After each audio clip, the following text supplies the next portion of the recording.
Welcome everyone. My name is Nick Ferris. I am the treasurer of the Telegraph Hill Dwellers. Thank you all for being here and missing the Warriors game. Hopefully some of you have recorded it like I did, but really grateful that despite a Warriors game, you guys all made it out here today, so thank you. A few other thank yous to our sponsors, Telegraph Hill Dwellers, Barbary Coast Neighborhood Association, Russian Hill Neighbors, Lower Polk Neighbors, D3 Democratic Club. Everyone felt this was an incredibly important event to come together and do this event. All of these organizations contributed money to actually make this possible and be here in this space. One important clarification, just want to say that sponsoring this event does not equate to any kind of endorsement. Most of these organizations actually can't legally even take an endorsement, but I just want to be absolutely clear about that.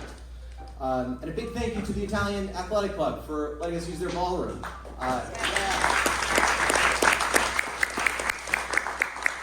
So we've got Gina at the back. You see her? Big thanks to her. She's with the Italian Athletic Club. That's why we're here. Nick, Nico, and Christina. So the format for today, this event will run about an hour 15. Depends on how many questions folks have. If you don't have any questions, it's going to be a real quick evening, all right? We're going to have a very brief introduction from the district attorney. We're then going to proceed to some moderated questions with Megan Cassidy, who I'm going to introduce very shortly. And again, the lion's share of this evening is going to be audience Q&A. So please, really encourage questions tonight. Very simple rule for this evening. Please be polite. We all, we understand that this can be, many of us have strong opinions on this particular topic, or many topics in San Francisco, frankly.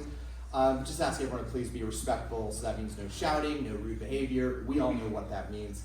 If there is any kind of that behavior, I'm going to give you a warning, and then if it happens again, I'm going to have to ask you to leave. So please, let's not do that. All right, game time here. We're going to start some introductions.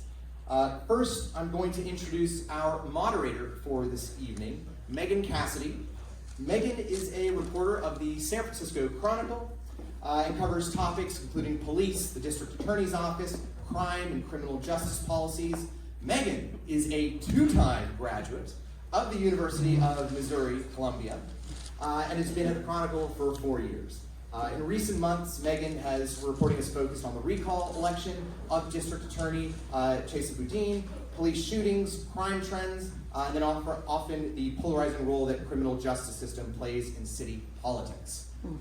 Welcome, Megan.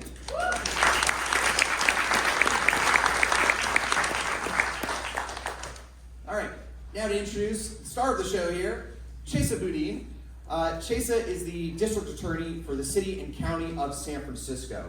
He was elected on a platform centered on protecting crime survivors, reducing unnecessary incarceration, and addressing the root causes of crime.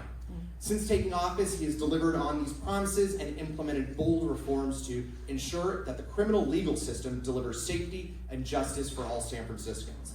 Some of DA Boudin's renowned work include a historic expansion of the office's Victim Services Division, including promoting language access for victims of crime, eliminating prosecutors' use of money bail, holding police officers who break the law accountable, starting an economic crime unit to protect workers, suing the manufacturers of ghost guns, and expanding diversion opportunities to address the underlying causes of crime and preventing recidivism. Welcome, District Attorney Boudin.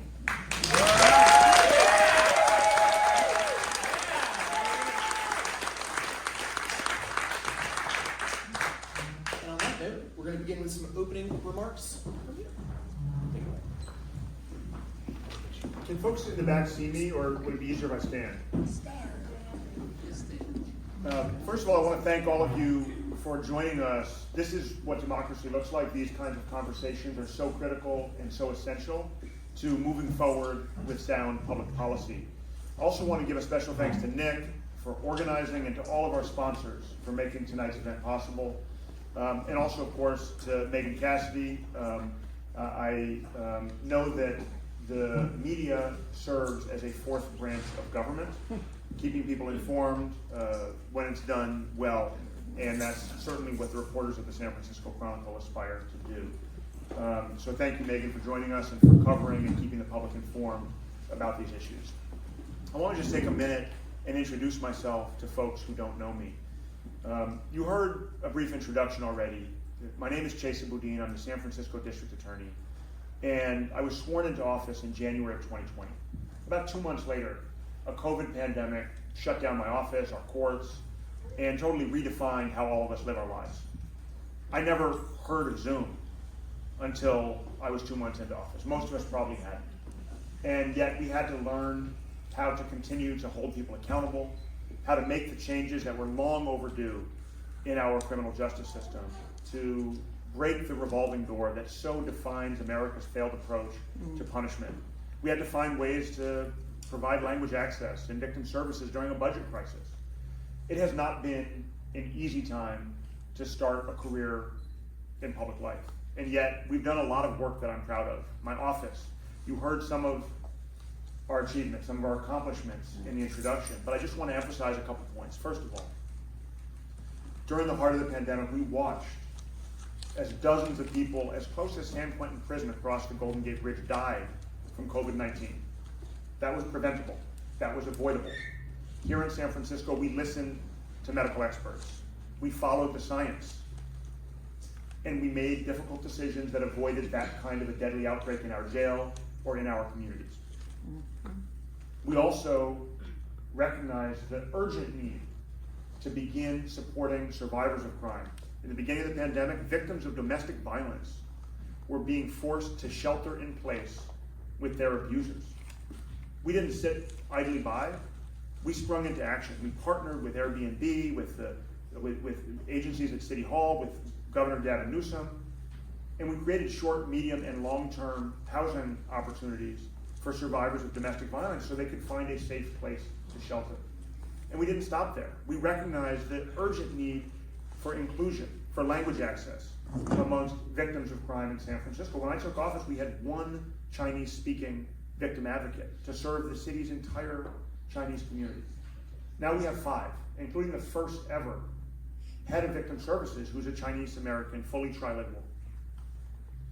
But it's not enough to expand services. We've got to do a better job preventing crime as well. That's why we sued the manufacturers of ghost guns. Nick mentioned that in his introduction. That's why when our community groups like the Chinese Chamber of Commerce reached out to us and said, we're being sued by unscrupulous lawyers who are shaking us down for money right as we reopen after the pandemic.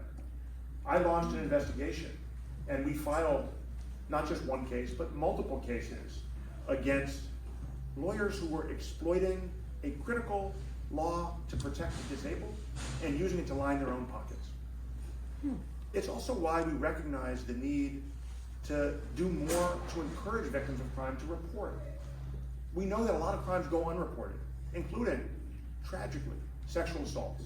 And when we learned that the San Francisco Police Department Crime Lab was storing in a secret database DNA profiles of every single victim of sexual assault, of every victim of violent crime, and using that database for investigations totally unrelated to holding accountable the perpetrator of the sexual assault, we rang the alarm bell.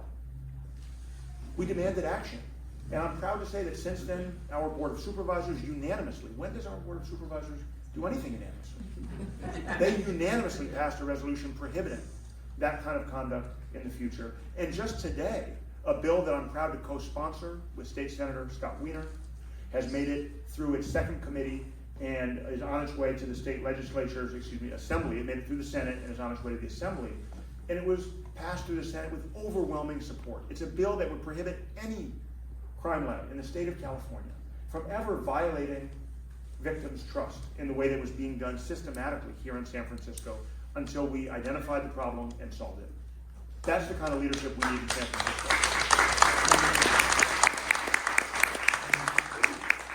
That's the kind of work I hope to be able to do in finishing the term I was elected to. Thank you.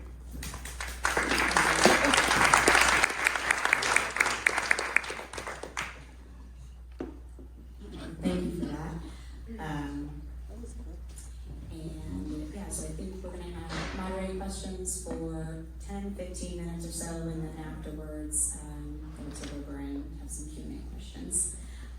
So first off, as I know that you're well aware, crime trends in the city have really not changed a whole lot, at least meaningfully, since you got into office.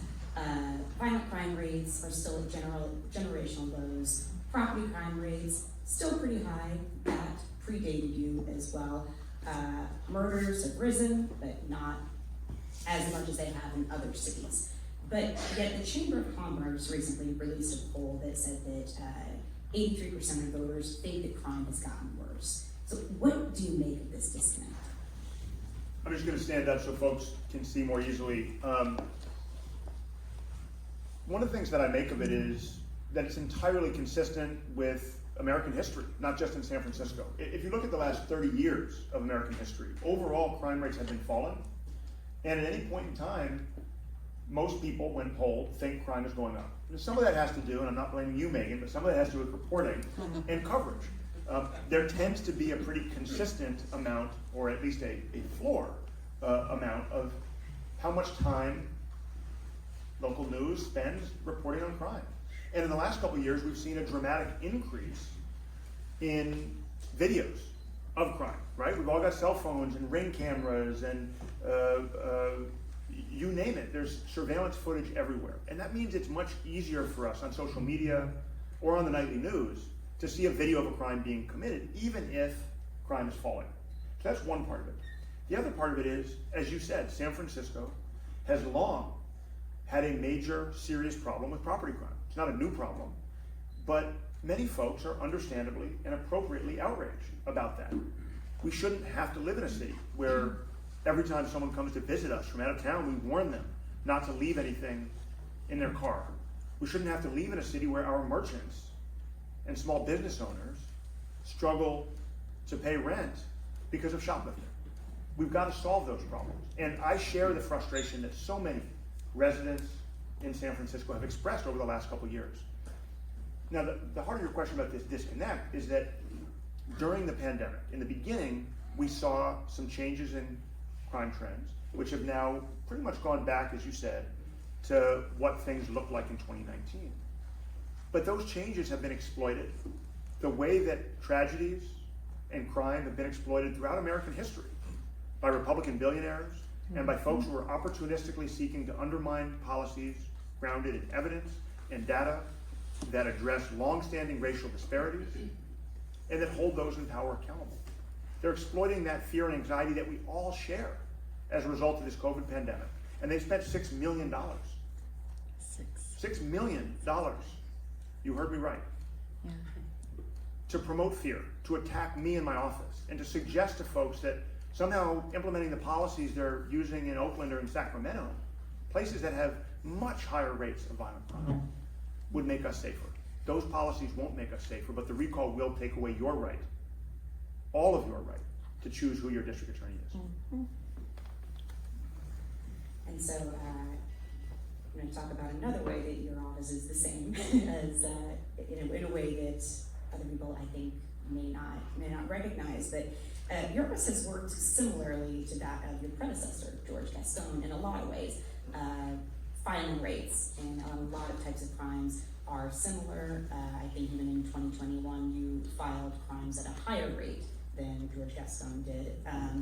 But in one category, diversion, your office has expanded the access to that in a very quantifiable way. This has been criticized as letting people off easy. Can you talk about, how would you respond to that? How would you make the case for diversion? It's a really important question, and I appreciate you asking it, Megan, partly because it's so widely misunderstood. Let me just start by talking briefly about what diversion is, because it's kind of a catch-all term that we use to refer to both pre-charging, but more often post-charging alternatives to traditional prosecution. In some instances, it looks like, for example, our young adult court or our veterans court, where after someone is charged with a crime, if they meet certain criteria, instead of our office seeking a conviction and a jail sentence, we try to encourage them to accept treatment and services. And if they're successful, the court can dismiss the charges or give them a reduced charge. There's a series of other kinds of programs that qualify or count as diversion. One of the big differences, and look, I would love to take credit for our expansion of diversion. And maybe I deserve a little bit of credit, but the state legislature and the governor and the judges of the Superior Court are critical players in, as you said, making the measurable increase in cases that go to diversion since I took office. Why do I say that? Well, over the last 3-4 years, our state legislature has passed and our governor has signed into law a number of new bills that create entirely new forms of diversion. For example, mental health diversion was created, I believe, in 2019, 2018. Primary caregiver diversion was created by statute at the end of 2019. I was the first district attorney in the state of California to implement a program under that law.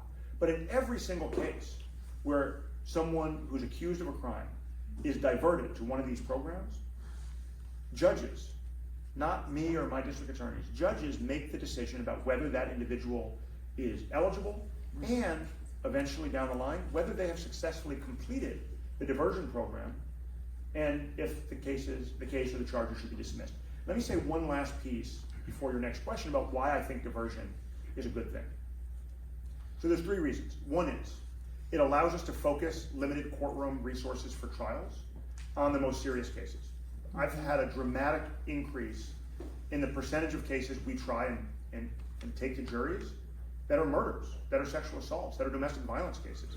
And one of the reasons we're able to do that, despite the pandemic closures of our courts, is because some of the lower level cases are going to diversion when they used to go to trial. The second reason is because evidence shows us it makes us safer. The California Policy Lab out of Cal Berkeley did a 10-year long study looking at San Francisco data well before my administration. And what they found is that referring cases to diversion actually decreases the likelihood that that person will be rearrested by about 20%. Now I want to be clear, a large percentage of people will still be rearrested, but it's a 20% improvement over the alternative. And here's the third reason that's really important.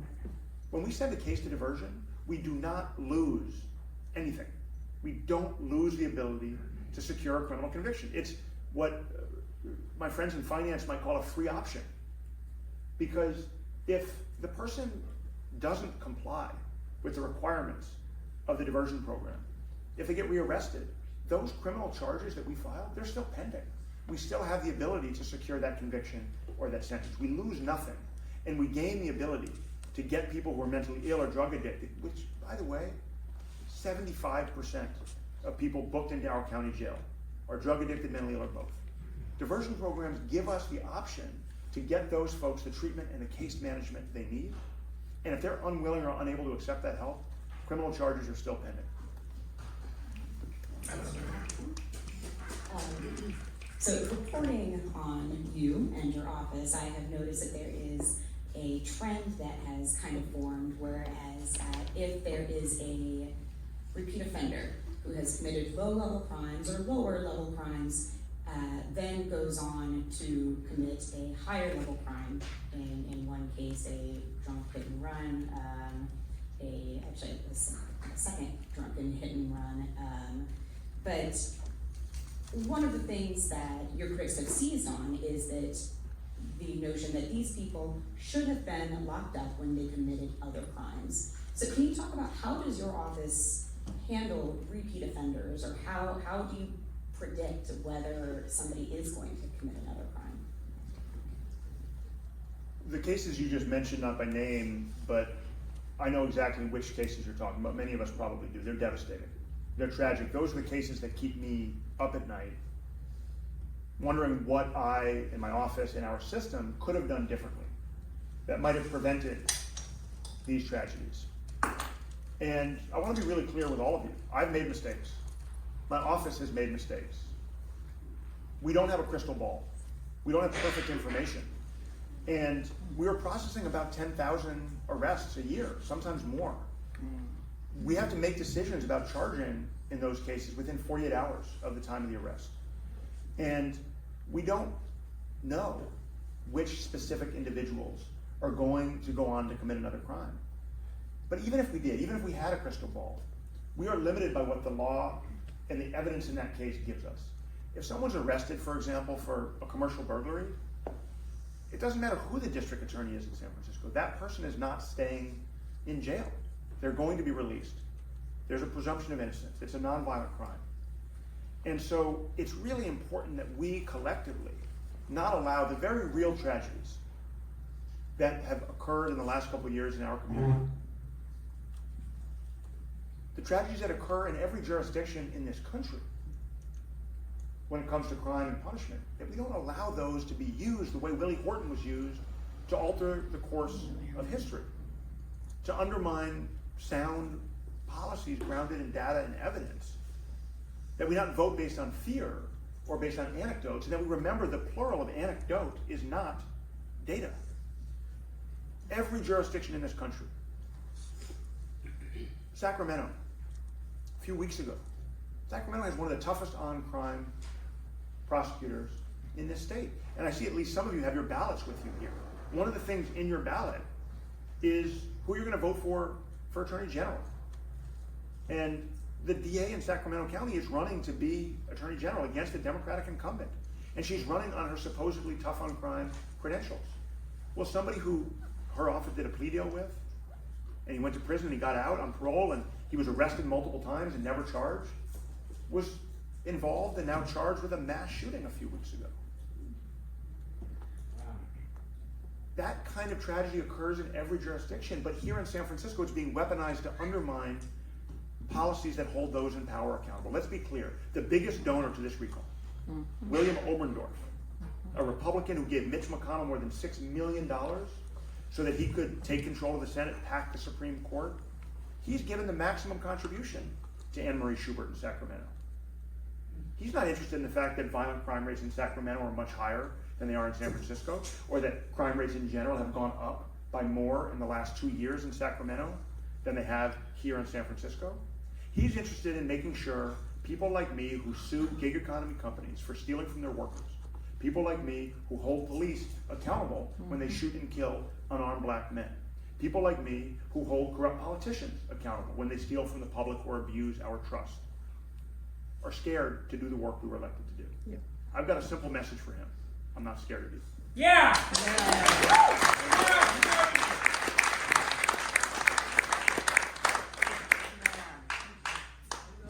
So I want to talk about an issue that I think most San Franciscans are very well aware of, if not very concerned about, and that's open air drug dealing, particularly in the Tenderloin neighborhood. There's a perception that someone who deals deadly drugs on the streets is going to face no consequences. I'm wondering if you can just lift the curtain on your office, talk about how a normal, low-level drug dealer is dealt with, and what are the sentences they typically face? You know, the overdose epidemic in San Francisco and in this country is devastating. It's devastating communities like the Tenderloin, our most diverse community with the highest concentration of families with school-age children. It's devastating the individual families whose loved ones are dying of overdoses.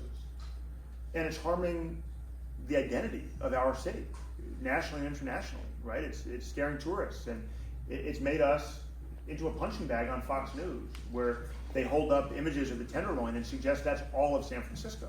We know it's not, but we also know we have a crisis, one that traditional approaches have utterly failed to solve.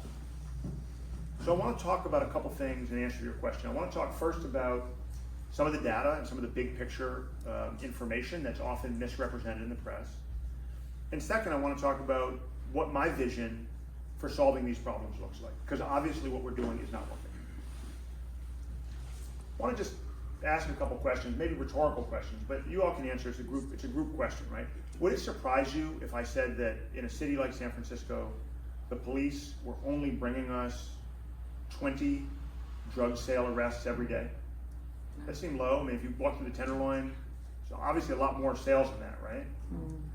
Because the real number's not 20.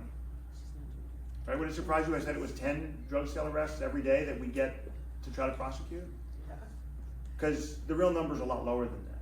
It's 2. Two. On average, 2 drug sale arrests a day are brought to my office. Now, if you're a baseball fan, as I am, then you know that you got to judge batters by how many swings at the pitch they get. If we're only getting 2 a day, then the short and simple answer to your question, Megan, is the perception is right. Low-level drug dealers can reasonably expect in San Francisco that nothing will happen to them because they're not getting arrested. Incidentally, the same thing is true with auto burglaries, where 1% of reported auto burglaries result in an arrest. So the focus on my office or on me or on my policies is really misplaced. And I want to be clear. I'm going to talk in a minute about what we're doing and what we can do better. But if you want to see, if you believe in the war on drugs, if you want to see more punitive measures for people dealing drugs, it doesn't start with who the district attorney is. It starts with how we allocate first responder policing resources. Now, let me tell you what we're doing when police do bring us those cases.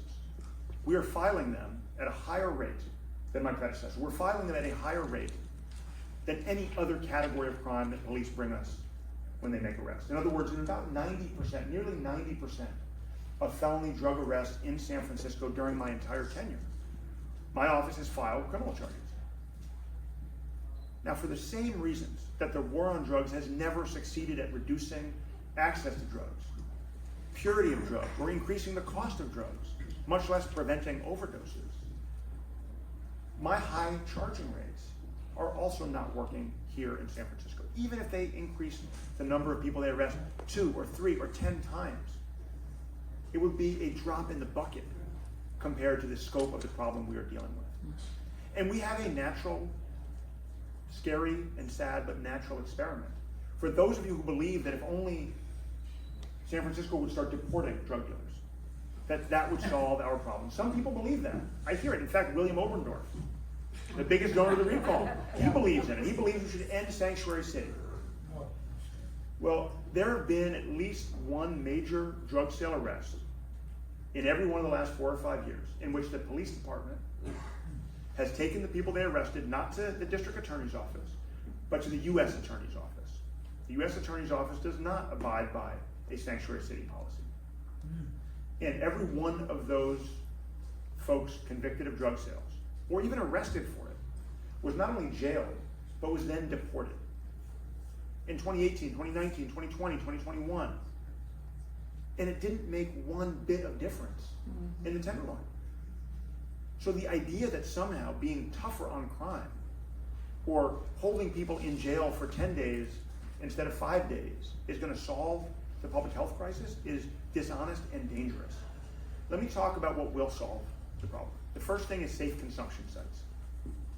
We know that people do not die of overdoses at safe consumption sites. They've got them in New York, in Philadelphia, and Vancouver, in Europe. The other thing that's critical that we don't have in the city is we don't have treatment on demand. We don't have treatment on demand. So when people want to get help, see, they're afraid. They stay outside. They won't come in and talk. they don't realize that the people who paid for the signs they're carrying are billionaire Republicans. Oh, they know. They know that. They're probably getting paid. Well, So, prostitutes. so the challenge is we have a lot of people in our city who need help. And our goal has to be to make it easier for them to get help than it is for them to get high. And that's just not true. The judge who oversees San Francisco's drug courts, he's had that role for years. He will tell you if you ask him. He'll tell anybody who listens. He calls me to complain about it in my office on a regular basis. People who are sitting in our jail, who are eligible, who are qualified under state law to go to drug treatment programs. People who he as a judge believes need treatment are waiting in jail for weeks, sometimes for months, to get access to treatment beds. Until we solve that problem, it doesn't matter who the district attorney is, doesn't matter how many cases we prosecute, doesn't matter how long judges hold them in jail for. By the way, it's judges, not the DA, that decide who stays in jail. Those things don't matter until and unless we have a serious public health response to what is a public health crisis. Now I want to end with this. I have been ringing the alarm bell for as long as I've been in office. In February of 2021, I asked, and I believe you may have been a co-author on the article, Megan, if I remember correctly, I asked the city for an emergency supplemental budget to create a fentanyl task force. If I remember correctly, you and one of your colleagues co-wrote the article. And we said this is an emergency. We need intervention, we need resources, we need a joint team that's law enforcement and public health and case management and community engagement and there was an article in the Chronicle about our request, and no action from City Hall. We've got to keep ringing that alarm bell, folks. I'm right there with you.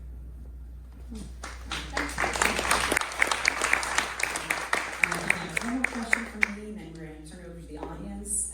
So, if you are recalled on June 7th, are you going to run again? Yeah. We're not getting recalled, folks. We're winning. All right, well, thank you for that, and I remember to do this. Hello?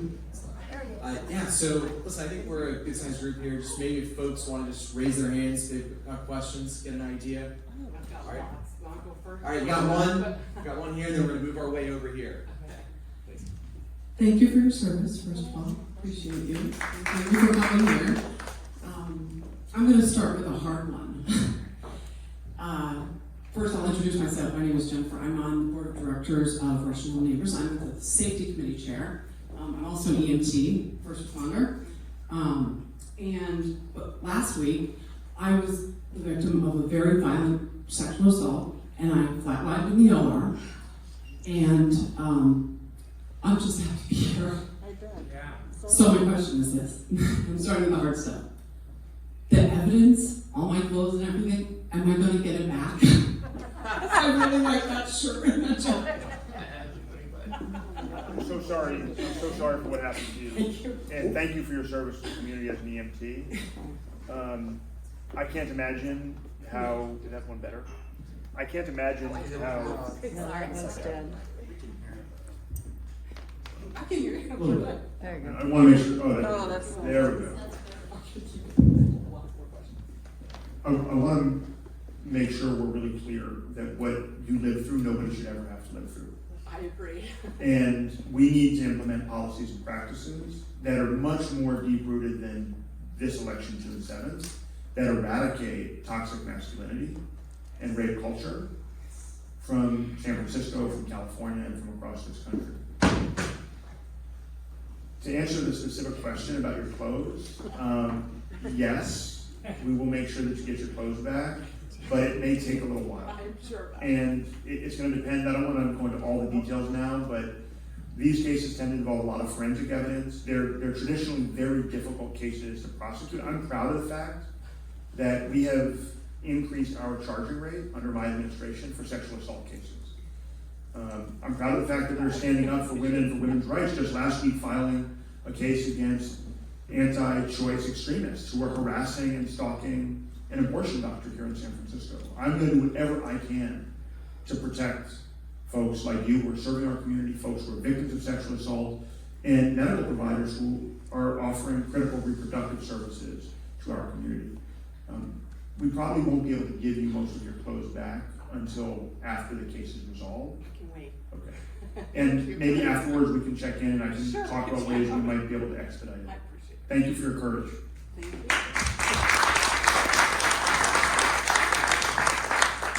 Well, Chesa, I'm cute, so I'm going to ask you a cute question.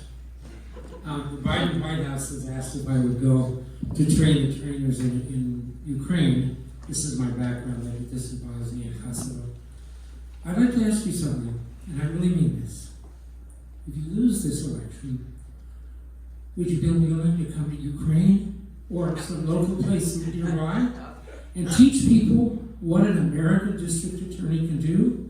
And teach people, not alongside me, but maybe participate in training the trainers? Because I think you'd be a lot better at it than me. I don't know about that last part, but let me answer this way. Some of you know me and some of you maybe haven't gotten a chance to get to know me. When I was 14 months old, my parents left me at the babysitter, and they never came back again. That day, while I was playing, my parents were driving a getaway car in an armed robbery that left 3 men dead. 3 men, 2 police officers were murdered. My parents weren't armed, but they were involved and they were responsible. I don't remember their arrest. I don't remember when friends came to pick me up at the babysitter. I don't even remember a couple of years later when my mother was sentenced to 20 years to life or when my father was sentenced to 75 years to life. My earliest memories are waiting in lines at prison gates to go through metal detectors just to be able to give my parents a home. And I tell you that because the work I'm doing here in San Francisco today to make our criminal justice system function, to invest in victim services, to make sure we're rehabilitating, not just punishing, that is my life's work. And no matter what happens in this election or the next election, I am 100% committed to helping this country and others find a way to more humane, more effective, more community-centered responses when someone is harmed by crime.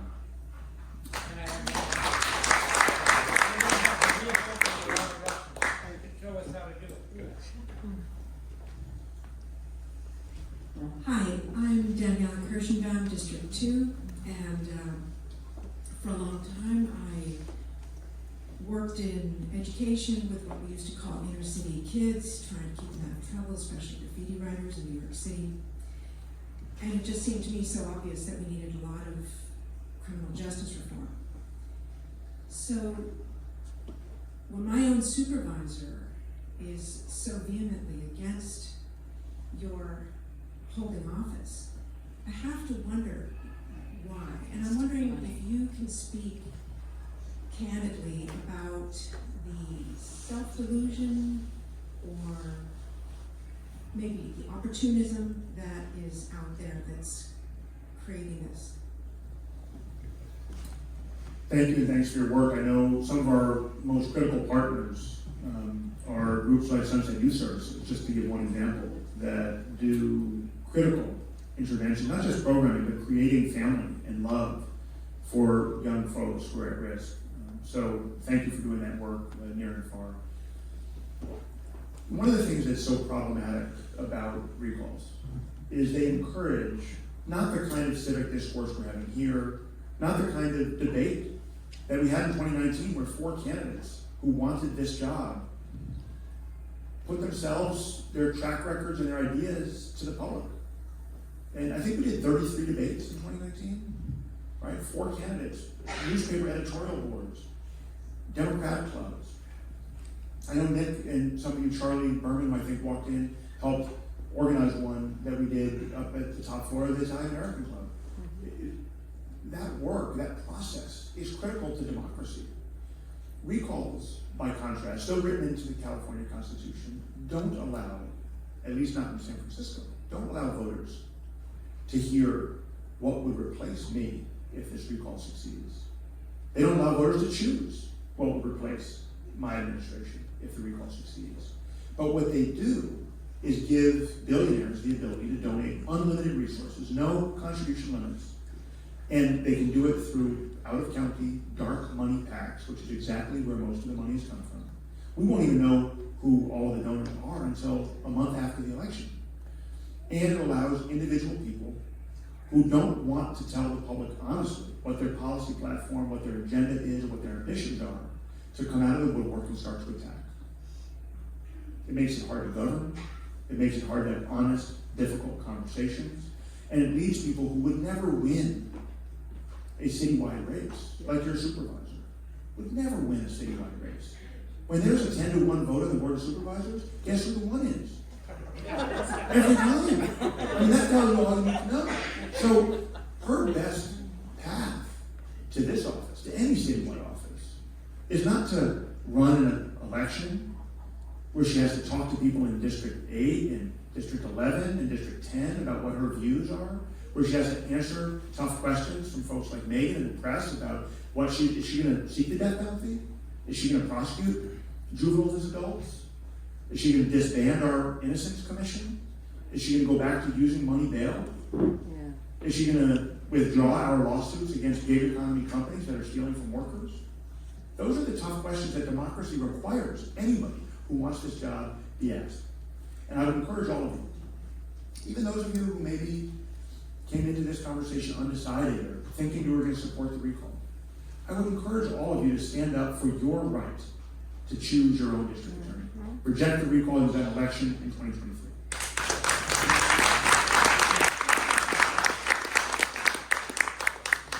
Hey Jason, my name is Mika. I want to talk about something that you just mentioned, was the gig economy. issues that are driving this campaign are like a lot of these like property crimes, violent crimes, and things that are really impactful to people, but I also think have been weaponized by local media. So I want to talk about other things that are under the purview of your office, like, I care about workers' rights, and so I want to ask, like, what do you think is, I think maybe some of these donors are from these companies that might think you're anti-business for protecting workers' rights, and so I think for me that feels like a lot of the impetus behind the recall, and you're weaponizing a lot of people's fears. So I want to maybe ask you about some of the lawsuits or cases that you've taken against big companies in San Francisco. There's a lot of money flowing around, people that are at the edge, the frontier of what's legal, taking care of workers. So I'd like you to talk about that.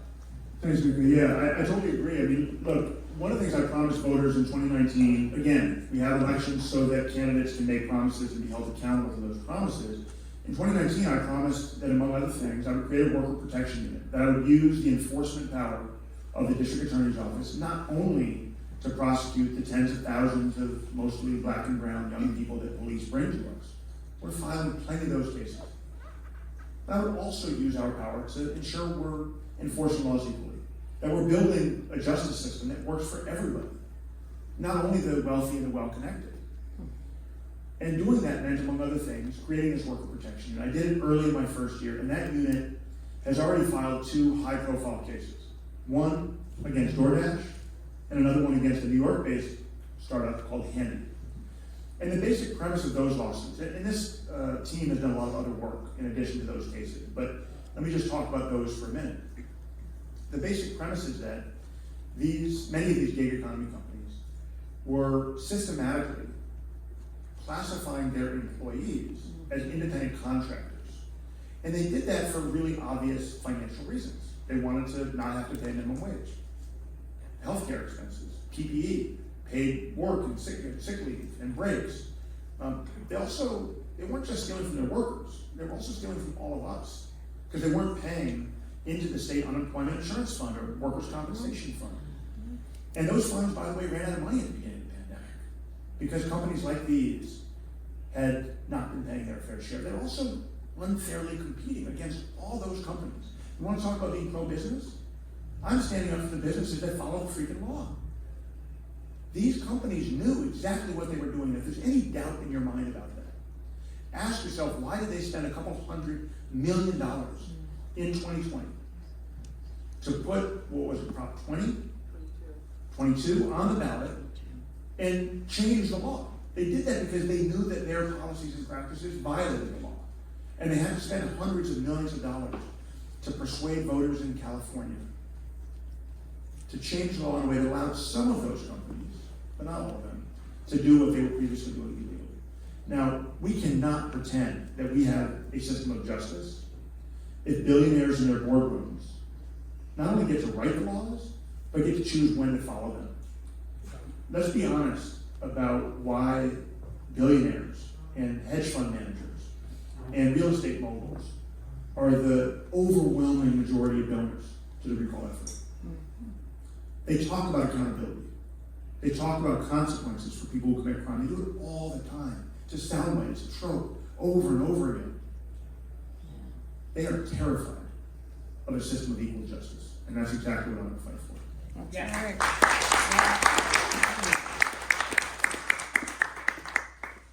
Hi there. Thank you for this. I came in here undecided, and I really appreciate the clarity that you've given today. I'm not going to tell you I'm not vote yet. No, but probably agree. I'm an activist, and I have a lot of friends who are involved in the political arena, and I share a lot of information, vice versa, back and forth we do with each other. And there are some of my friends who are pro you and some who aren't. And I don't actually get involved as to why. That's why I came today. However, just very recently, a friend of mine shared an article in which you had to rent a U-Haul to go to a particular situation, and I was really shocked about that. And so my question is this: what is going on with your relationship with the police? What's happened? what are you going to do about it, and how are you going to, if there is anything wrong with your relationship with the police department, how are you going to fix it so you can move forward in a more harmonious way? Thank you for the question and for your activism. For folks who aren't familiar with the story that you're mentioning, it's an investigation that I actually, again, campaigned on, promised voters I would follow through on, and it took a while because the work we do in government and criminal investigations is often slow. But the plan that I put to voters in 2019 and that we followed through on was to put GPS tracking devices in electronics and other high-end retail goods that we would leave in the backseat of cars, that we would park, rental cars, that we would park in areas that are hotspots for auto burglaries. Alamo Square, Fisherman's Wharf, Palace of Fine Arts, Golden Gate Park, all those places and more. And then we would wait for them to get broken into. And we wouldn't try to arrest the person that broke the window. Instead, we would map out the flow of stolen goods. Right? If police are only arresting 1% of reported auto burglars, us getting involved with the 25 or 30 investigators I have and trying to arrest our way out of this problem, it's never going to work. So I had the idea, let's dismantle the fencing operations that are moving millions of dollars of stolen goods. Let's make sure that we take away the incentive for people to steal in the first place. It's harder for them to make a profit off of stolen goods, and there's more risk if you're someone buying and selling stolen goods. So after more than a year of doing this work, we identified a major fencing operation operating out of the boba tea shop in the Tenderloin. And when we wrote, I think it was 17 separate search warrants related to all kinds of financial records in different locations, right? We knew we were onto something big. And when it came time to serve those search warrants and arrest the person who was running this operation, we reached out to the police department and other agencies to ask for support. We don't have a single car in the district attorney's office with a cage in the back to transport someone who's been arrested. We're not in the business of making arrests day to day. We do these kinds of operations, a lot more under my leadership, and I want to keep doing it. But when we reached out to the police department to ask if they could help, they weren't available. They didn't have capacity, I guess, I'm not sure.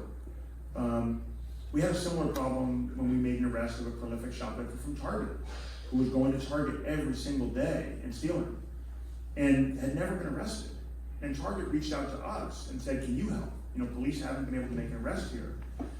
And my investigation team, again, a little bit outside of our lane, but we wrote an arrest warrant. And we went to Target, and we waited, and we asked SFPD to come and bring what they call a cage car, a radio car, so we could transport the person once they were arrested.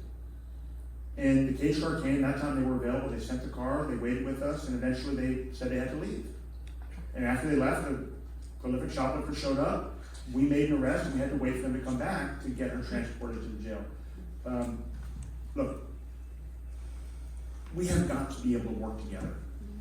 I can't prosecute crimes like sexual assaults, robbery, shoplifting, murder. I can't prosecute those cases until and unless police do an investigation, make an arrest, and bring me someone to prosecute. We need them. We rely on them. And not only that, we rely on all of you when you get called in as jurors to believe the testimony that those officers give you.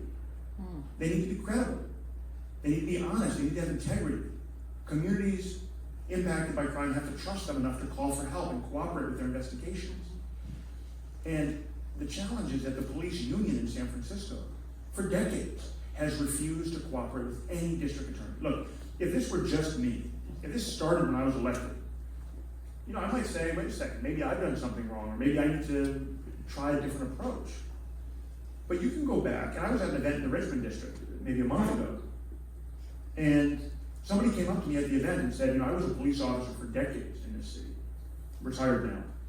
And he said to me, when I first started, I was told by folks in the union, this is under, I think, Joe Freitas, this is like ages ago, I was told, don't work too hard. You can always blame the DA. Then, I mean, Terrence Halligan, remember the police wouldn't work with him, the Fahey scandal. Then Kamala Harris, our vice president, who stood by her campaign promises, they matter. Not to seek the death penalty, and the police union eviscerated her for it. And then DA Gaston, if anybody is ever going to be able to repair the relationship between the San Francisco Police Department and its union and the DA's office, surely it would be the person who was their chief, the chief of police, when Gavin Newsom tapped him to be the DA.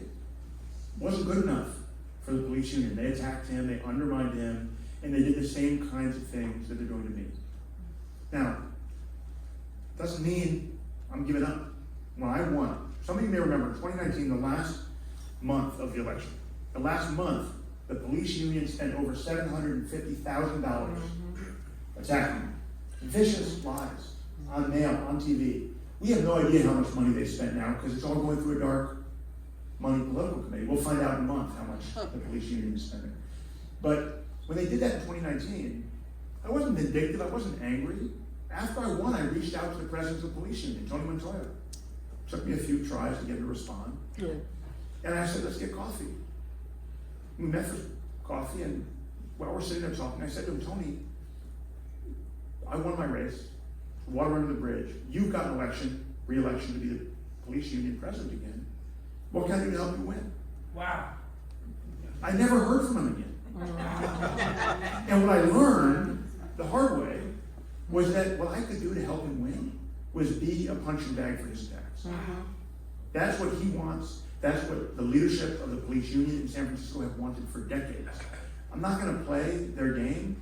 I'm going to continue to do the right thing. I hope next time I don't have to rent a U-Haul to move thousands of stolen items into evidence. I'm just going to go to the other side. I know your philosophy.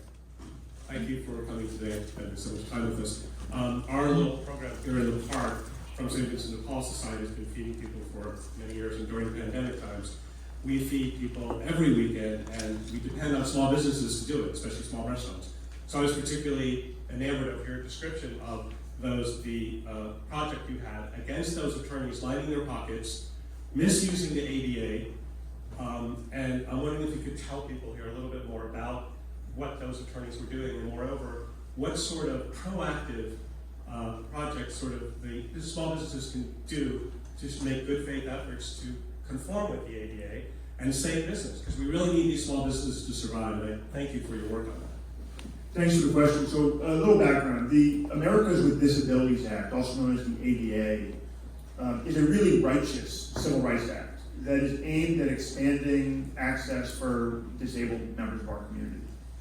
And I know that every small business owner I've ever spoken to, and I talked to a lot of small business owners, has said they want people who are disabled to be able to access their services, to come spend money in their restaurant or buy their clothes or their products.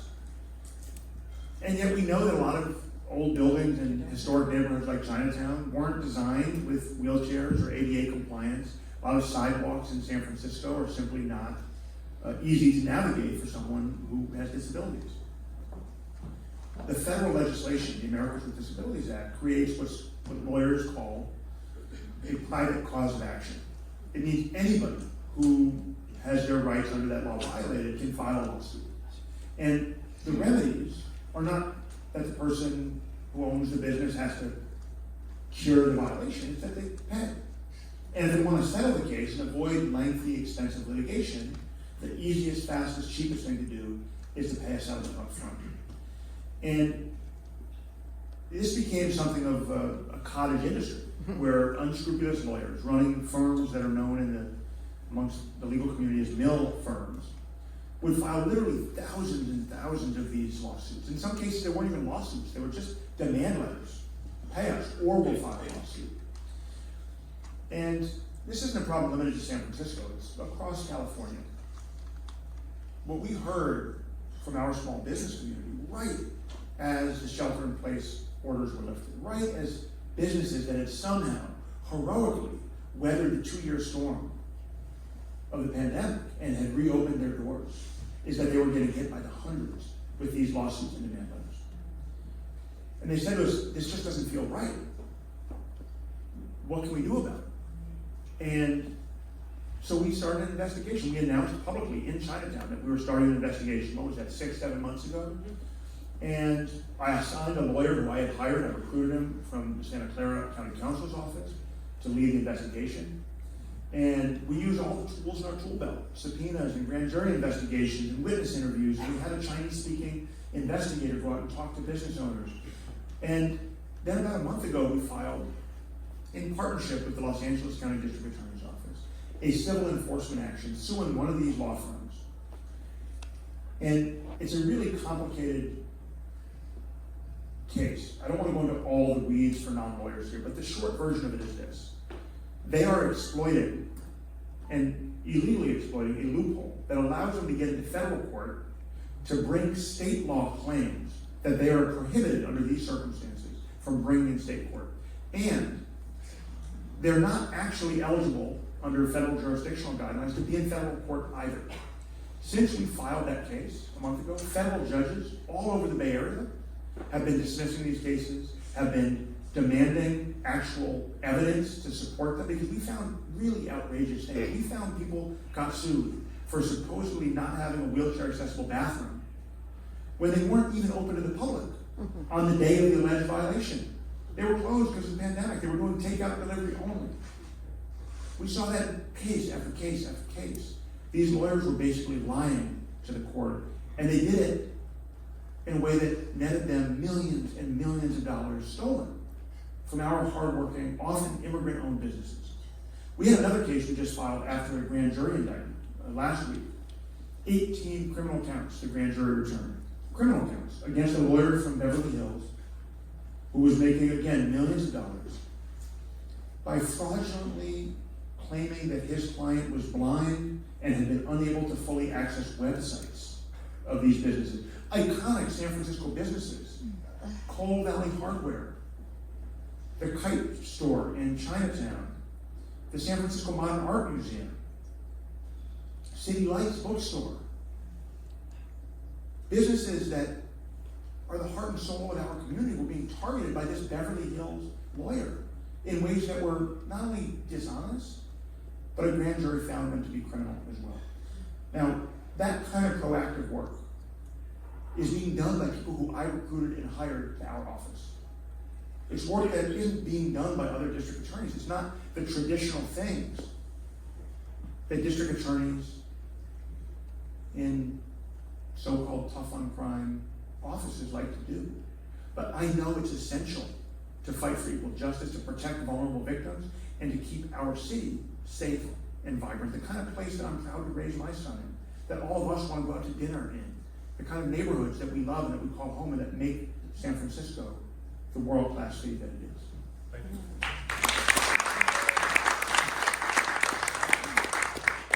Put your hands just on the side who's got questions and move this way. Okay, I'm this way. I'm Bianca Von Krieg. I'm also a candidate for United States House of Representatives in this district, and I support Chesa, obviously.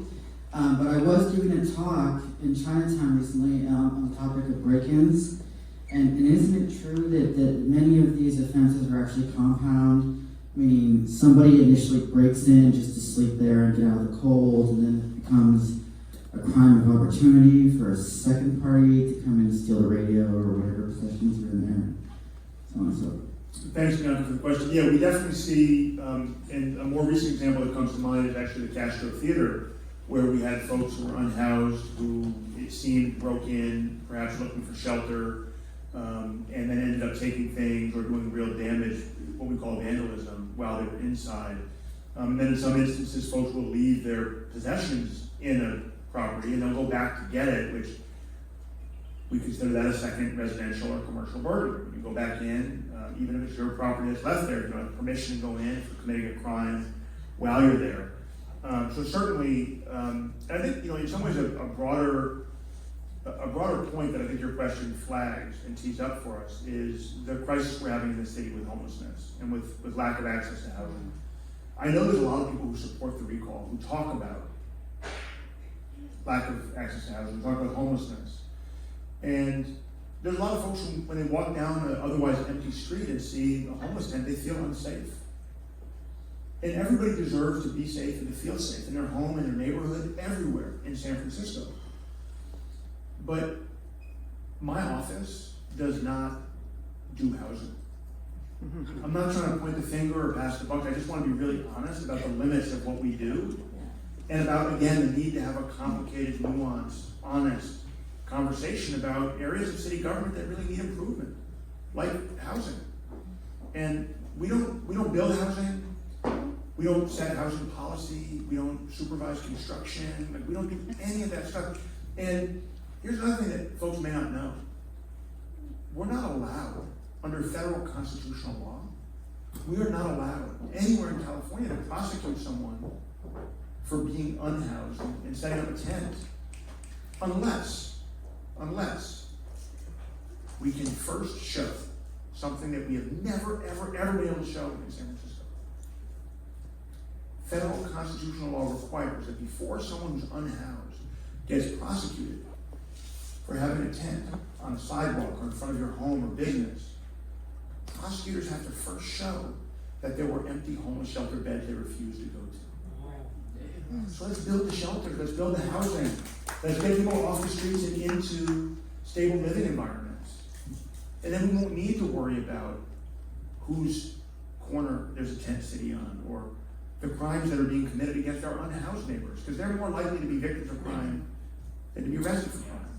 And we won't be asking law enforcement, police, who should be solving rapes and murders and car break-ins, we won't be asking them to go and clear out tents where people live and where all their worldly possessions are stored. We can do better, and we need to be honest about whose job it is, because it is not and never will be the district attorney's job to address the housing shortage.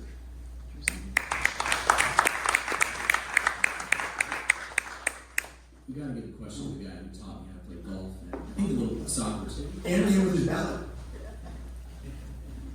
Thank you. Making me nervous. That's all right. My name's Bob Fitch. I live here in the neighborhood. I think you kind of answered it, but I'm one of the geeks that reads who's giving the money on all those damn things that come in the mail. And I just found it very interesting how many real estate developers and those folks, because you just said you don't do housing.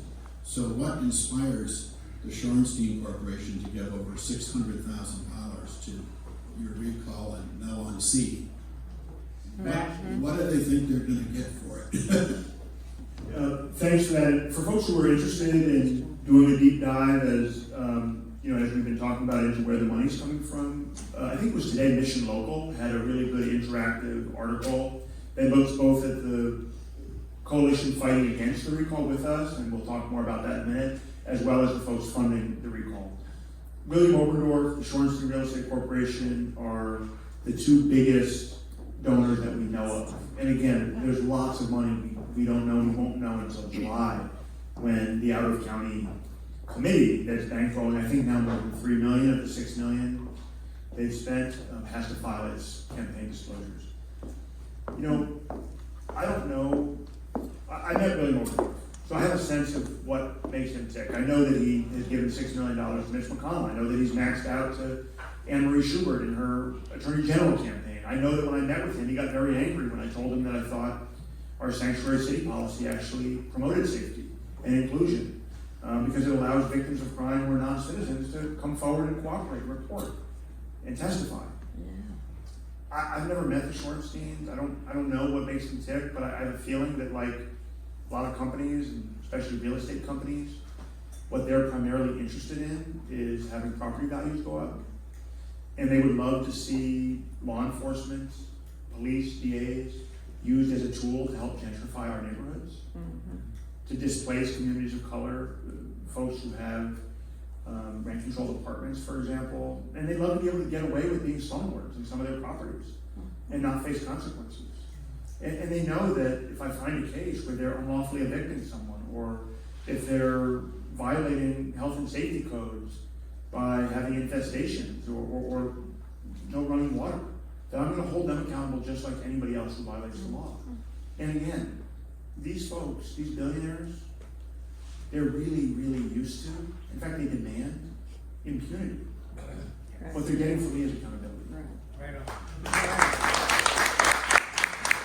Just one last question here, this gentleman, but maybe the DA will stay for a few minutes and bureaucracy. I've been raising my hand and we just go by all the time. Oh, I'm sorry, I thought you pointed. No, I didn't point it. I raised my hand. No, you'll get back. You'll Just get keep going back. No, you're right. I saw it. Okay, go for it. Hi Jessica, thanks for coming in. There was an article that was run in the Atlantic a few days ago, and it was in part critical of how you run your office, citing high rates of turnover amongst lawyers, and also a case with a particular prosecutor that was working with you over discussing insanity plea. Do you have any responses to those criticisms? Thanks so much for the question. You know, one of the things that's so important, and if we didn't learn this lesson after Trump lied and told us all that vaccines wouldn't help and that we should take all kind of, what was bleach, bleach, and that would help us with COVID. If we didn't learn from that facts matter, then we're never going to learn that lesson. One of the things that's so frustrating is the ways in which sometimes mainstream media sources simply repeat lies, things that are demonstrably and provably false, and that's exactly what happened in that case. So let's talk about the facts. There has been high turnover in my office since I took over, but it is exactly consistent with the rate of turnover in the 2 years prior to my administration. If you don't believe me, I think you can look at someone who's also often very critical of my office, Anna Tong, who was a reporter for The Standard, and she did a public records request, and she looked at 4 or 5 years worth of resignations from my office, and she found that the rate of attorneys leaving is almost exactly the same as it was prior to my administration. You know why that's so amazing? I'm really proud of that. We are living through something. 2021 was what the New York Times referred to as the Great Resignation. It was the year in American history when the most people quit their jobs, 47 million. And in the DA's office in San Francisco, it was exactly consistent with 2018 and 2019. Now, here's the other thing people aren't talking about. I'm going to come back to the specific case. Here's the other thing people aren't talking about when they criticize me or my office for turnover. If you look at other city agencies in San Francisco, they not only have people leaving, but they can't fill those vacancies. If you look at other district attorney offices across the state of California, some of them are operating with 20, 30% of their attorney positions vacant. They can't hire people. In San Francisco, in my district attorney's office, highly qualified applicants are banging down our doors. They want to volunteer for us. They want to work for free. They want to quit corporate law jobs where they're getting paid big bucks to come be part of the transformational approach to justice that we're leading. Yeah. I just did a job interview today with someone who's got a long history, works at a firm, he's doing amazing work, he's done trials, he's worked in government, he's represented judges, and he wants to quit his corporate job and come try cases here in San Francisco. Nobody's talking about the fact that since I took over, we've hired more than a dozen former district attorney staff who had left this office under prior administrations. And they went to work for places like the Attorney General or the Sonoma County DA's office or Sacramento County DA's office, and they're quitting those jobs to come back and work for us. Now you asked about a specific case, about a specific prosecutor, so I want to talk about that. Somebody who you've all seen on TV, I'm sure, because they've got millions of dollars, has been very loud and vocal in her criticism of me. And her criticism is based primarily on one case, the first ever homicide case that she tried after I put her in the homicide unit. And her criticism is that she claims I didn't talk to her about the case and that I micromanaged decisions that she felt were sympathetic to the defense. So I want to unpack a few things. First of all, you all elected me. When we make decisions in cases, the buck stops here. And I'm not saying that to belittle the decision making or the viewpoints of the folks who work for me. I'm saying it because when something goes wrong, who gets blamed? Right? And what that means is, in serious cases, especially in serious cases, I have to be involved. And if there's difficult decisions to make, that's literally what you elected me to do, is to make the difficult decisions. In this particular case, someone was charged with murdering his own mother. It was a horrific case. It was a case in which we knew that the defendant was severely mentally ill. There was no question about that. In fact, the court had appointed 2 separate psychiatrists to evaluate the defendant. And both of those court-appointed psychiatrists had said, this person is so mentally ill that they're not guilty by reason of insanity. It's a legal standard that they believe was met by his mental illness. So after this lawyer that you're mentioning had tried what we call the guilt phase successfully. And the jury had convicted. Yes, he killed his mother. Yes, it was unlawful. We had a decision point. We had to decide, do we present evidence and argue to the jury that he was sane and therefore go to state prison for life? Or do we accept the opinion of the two court-appointed experts and send him to a locked state hospital instead, where he might spend the rest of his life? To make that decision, I did what I usually do in these cases. I read the expert reports. I talked to the chief who oversees our homicide division, had him break the case down for me. I read whatever mitigation materials the defense had provided to our office. And I was in communication with victims, family members in this case, of the woman who was killed. I also talked to the particular attorney. Now, that's not something I do in every case, but in this instance, I thought it was important to hear from her. What were her views? So I called her, I think it was a Saturday or a Sunday. I have a vivid memory of it because my wife was pregnant and we were driving back from Marin. We'd gone to walk on one of the beaches up there. And we were driving back and she was in the car, and I reached out and I called this lawyer and I said, I want to hear from you. Congratulations on the guilt phase. What's your thoughts about how we should proceed? And she said she thought we should let the jury decide about sanity. And I had my concerns about that because I really believe in mental health care. I really believe in treatment. I really believe in listening to victims. And by the way, the family of the woman who was killed, all of them, except for one, wanted this young man to go to the state hospital. One of them wanted him to go to prison. Now, we often get families that are divided about what they want, right? Some want a trial, others want closure, right? Not unusual, but here the overwhelming majority of this family, except for one person, were saying they wanted the state hospital. And here we had all these experts. Just gonna check the words again.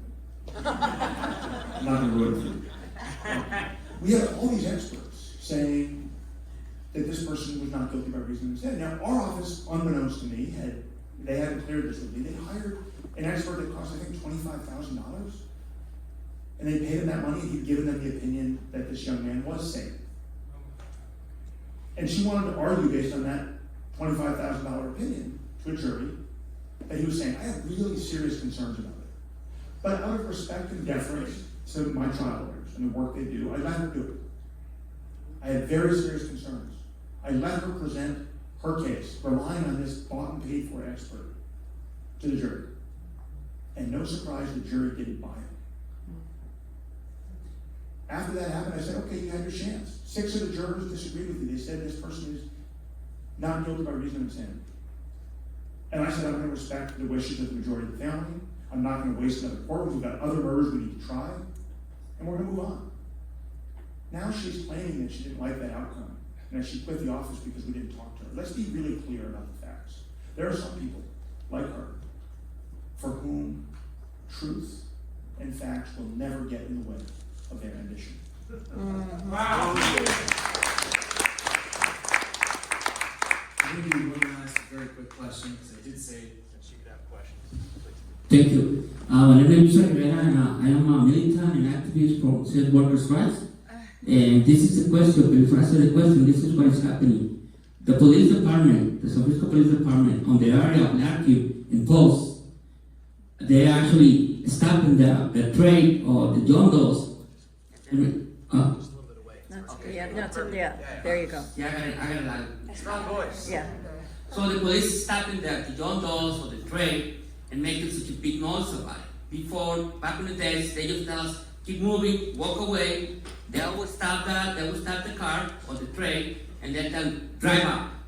I don't know if it's about the recall, but in the last 2-3 weeks, they come, they stop the John Doe, and there's not only one cruiser, but it's like 4 or 5 cruisers.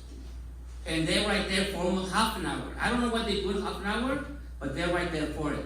And when we approach them and say, hey, what's going on? The first thing they say, move away. And we go very more stronger to them. They would tell us, you're gonna get arrested because you're obstructing justice. We live in a tenderloin. We breathe in a tenderloin. We drive in a tenderloin. We buy groceries from the tenderloin. We pay rent on the tenderloin. And we don't have social services on the tenderloin when it comes to the transgender sex workers, because the majority of transgender sex workers are black and brown. That's people of color. And that's how we live. That's how we try. So is anybody we can sit down with the police department and tell us what's going on? Thanks for your question. And this is the first I've heard about that kind of policing, so I appreciate you flagging it for me. If it wasn't clear already, I don't control the police department or their priorities or how they allocate resources. Let me tell you what my views are, and I'm happy to talk one-on-one afterwards more about what we might be able to do to problem solve. My views are that it's a waste of resources to prosecute consensual sex work. And I say that for a couple of reasons. One is, people have been exploiting women's bodies for millennia. For millennia. If we are going to now criminalize women earning a living off of their bodies, shame on us.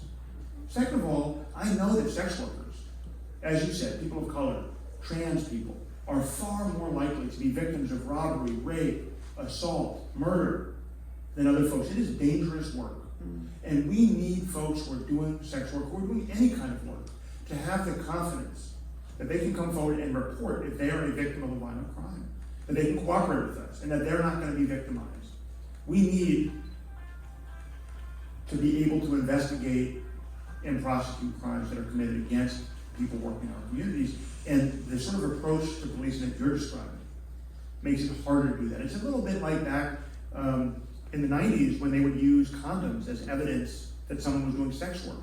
Seems like a really creative idea by some lawyer who forgot to think about how that would spread AIDS and hepatitis and all kinds of other really dangerous diseases, right? We need to think big picture. What's the greater harm? It's sex workers getting raped and killed, getting kidnapped, getting robbed. And we need to make sure that folks in your community and all in our communities are safe and can comfortably report crimes when they're victims. That's my commitment. I've stood by it since day one, and I'm committed to working to make sure that folks who do work in sex work can do so safely. Yes. Thank you. I know we're out of time. Maybe I'll just wrap up very briefly. Folks are anxious to catch the second half, I'm sure. I know there's like this debate. We want them to lose so they can come home and win here, or do we just want a clean sweep in 4 days? Personally, I'm a clean sweep 4 days. But anyway, look, we've had the kinds of conversations over the last hour that we as a city need to be having every day. But it's not what the recall is doing.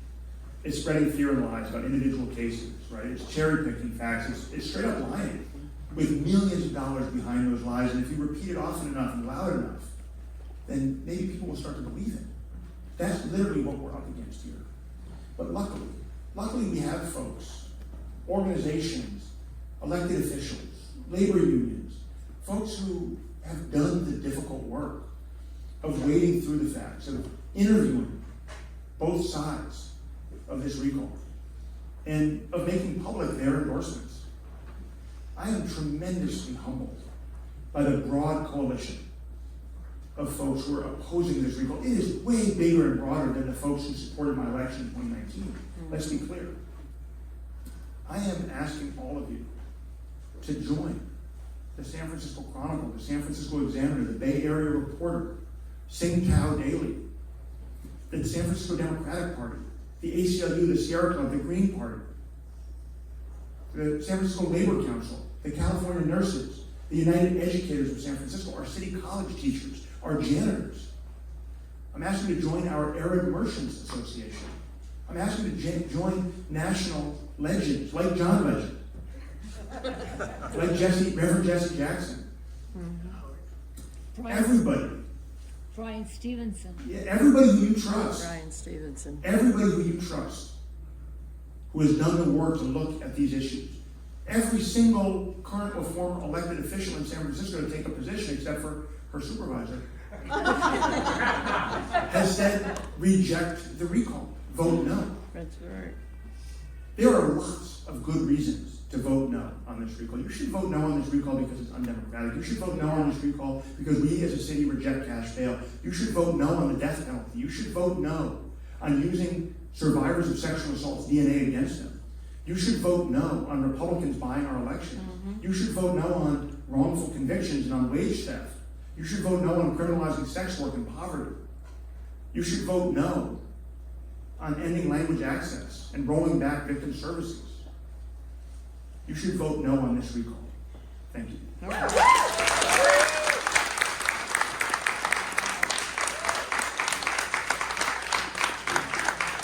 Big thank you to District Attorney Boudin. Thank you to Megan Cassidy for moderating this. Thank you. And of course, all our sponsors, Toronto Dwellers, Local Favors, Artery Cooks. Big thank you to all of them. You guys all live in this neighborhood, join those organizations. And remember, June 7th, vote 8 propositions. Prop 8, you heard it. Prop H. Excuse me. And yes on C.